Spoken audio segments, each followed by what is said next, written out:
Ladies and gentlemen, it's the Pleb. When I told you guys that Justin Trudeau has a serious problem on his hands, I was not joking. The protests by angry parents are spreading all over the country. We have crazy footage today out of St. Catharines, Ontario, where the parents are saying, leave our kids alone.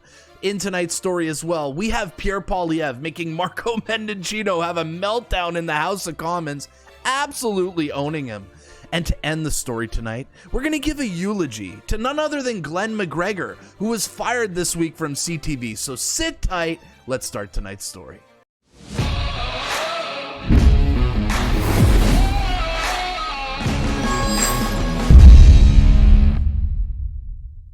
My friends, before we start tonight's story, can I ask you to kindly subscribe to my channel?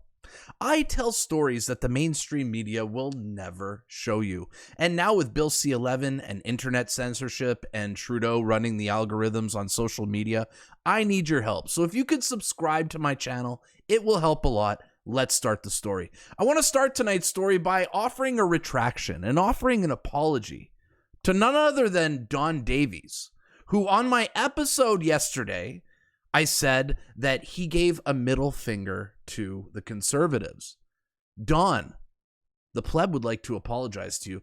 Don Davies was not giving a middle finger to the Conservatives. He was actually showing everyone the childish gesture that Mark Garrettson did in the House of Commons. So sorry about that, Don Davies. I will not spread fake news on this channel. So guys, that is my first retraction. So yeah, as we've been covering a lot on this channel this week, I've been telling you guys, Justin Trudeau has a massive problem in this country with parents revolting against this woke ideology being pushed in schools.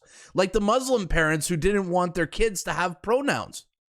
The parents showed up to the school board to protest because they didn't want little Mohammed to have he, him after his name. And rightfully so.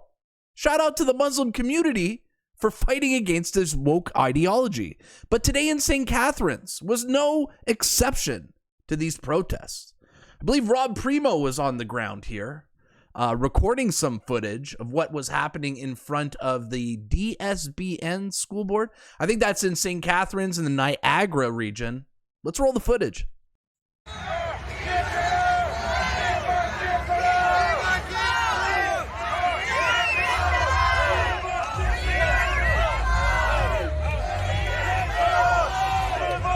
Pretty nice turnout. A lot of F Trudeau flags in this crowd here.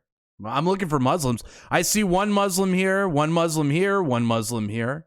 Let's keep looking out for those beautiful Muslims. You know the Pleb loves the Habibis on this channel. Nothing but love for the Muslim community.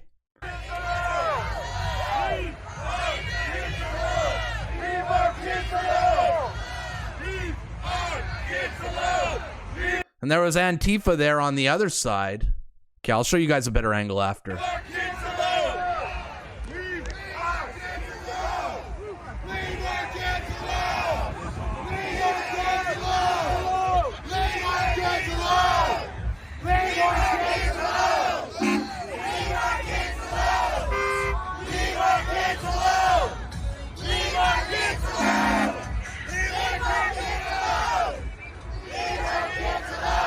So yeah, looks like a bunch of freedom fighters now are showing up at the St. Catharines School Board here in Ottawa. But of course, with all of these protests, there's going to be a counter protest. And I got footage from none other than Karima Saad, who is covering this protest, one of Pleb's favorites. Shout out to Karima. Give her a follow on social media, a follow on Twitter. She's one of my favorites covering these protests. Let's watch the footage and see how many people showed up on the other side to counter protest. So yeah, pretty big turnout on the other side. Let's see how many Antifa showed up to this event. And everyone thinks everyone else is harming children. Oh boy, this is quite a pathetic turnout for Antifa. Seems to me like there are a lot more reasonable parents in this country than there are absolute wackos like this, with the masks and the flags and all that. It seems like Antifa's strongest presence is in places like Ottawa. That's an absolute joke. But this was not the only place in the country where this was happening. Yeah, today, apparently, there was another protest at the school boards in Calgary, and Antifa was showing up to counter-protest this. This was organized by YYC Muslims, which is the Calgary Muslim group on Facebook. If there's any Muslims in Calgary watching my channel or in Alberta, join that group, YYC Muslims. But yes, the showdown we all wanted to see here, Antifa versus the Muslim community, is going down today in Calgary. I look forward. Hey, man, if you guys can get me any kind of footage, hit me up on Twitter. I want to see some footage of this. But yes, the Muslims are showing up in Ottawa. The Muslims are showing up in Calgary. Where are the Muslims going to show up next to fight this woke ideology? I can't get enough of this. In our next story tonight, we have Pierre Poilievre making Marco Mendicino have an absolute meltdown in the House of Commons, telling him to come outside and say it. It's like Mark Garretson style here. But first, let's watch a clip of Pierre Poilievre breaking down the amount of lies that Marco Mendicino has told to us, the Canadian public. This is not the first time Mr. Mendicino has lied to Canadians. I have a list. You need a list because it's hard to keep track. He lied saying that the police had asked him to bring in the Emergencies Act. They did not. He misled a federal judge by backdating documents. He admitted in committee that the RCMP was using spyware to gain information on Canadians. He lied that the Safe Third Country agreement was working. He claimed it was impossible to close Roxham Road, something that has now happened. He claimed that his amendments would not ban hunting rifles. And then later on, he had to admit that they did ban hunting rifles and reverse those amendments. He said that the CSIS report on Michael Chong's family being targeted by a former government never left CSIS. We now know that the documents went from CSIS to the Prime Minister's National Security Advisor. He claimed there were no more Chinese-controlled police stations in Canada. Now we know there are at least 2. And he lied about his knowledge that Paul Bernardo was being moved from a maximum security penitentiary to a medium security penitentiary, something that he has the power to stop. So he lies and lies and lies and lies. He lies about suspicion.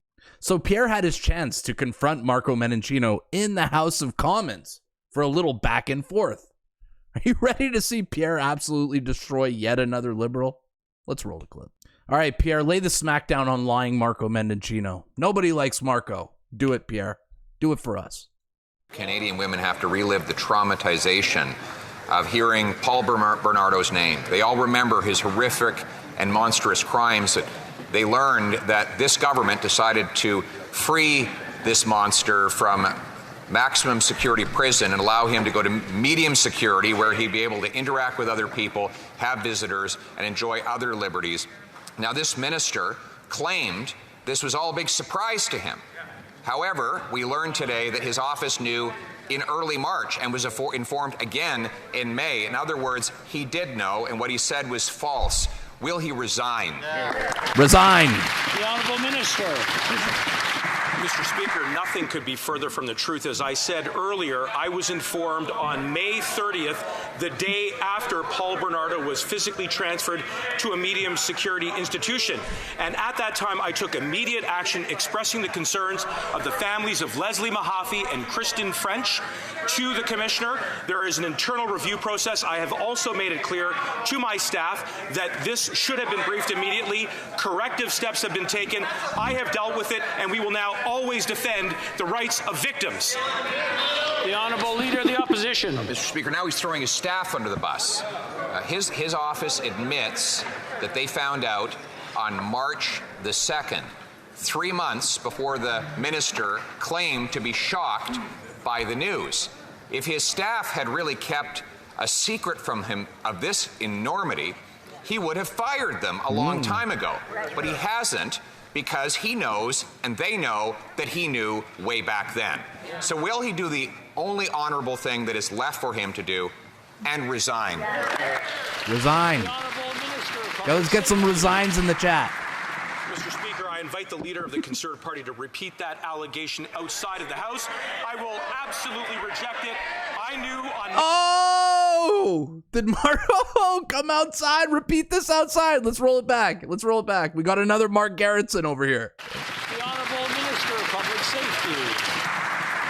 Mr. Speaker, I invite the leader of the Conservative Party to repeat that allegation outside of the House. I will absolutely reject it. I knew on May 30th.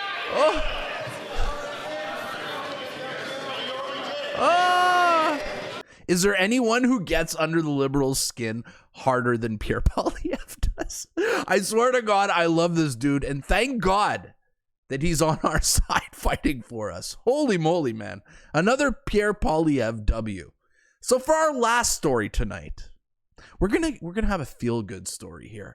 Do you guys remember Glenn McGregor, the journalist from CTV from the Convoy? Do you remember him? Well, Glenn was fired this week from CTV in cost-cutting measures. I believe there's 1,500 journalists and staff fired from Bell because the mainstream media is failing so hard. Imagine this guy selling his soul and lying about the Convoy just to be let go like this. You should never sell your soul to the devil. But let's actually have a eulogy. Let's remember some of Glenn McGregor's funniest moments, shall we, as we end the video? Like, who remembers when the Freedom Convoy organizers would not let Glenn into the press conference? You guys remember this? Yesterday that called and Okay. it appeared to Okay, we'll leave. Come on. Let's go.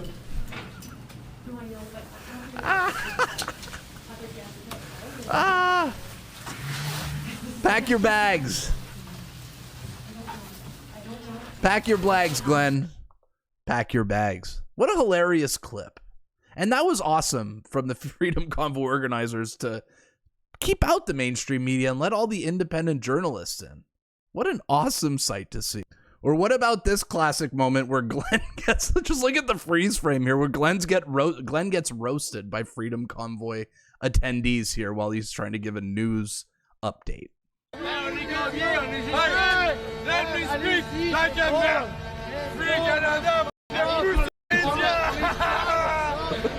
You and all your media.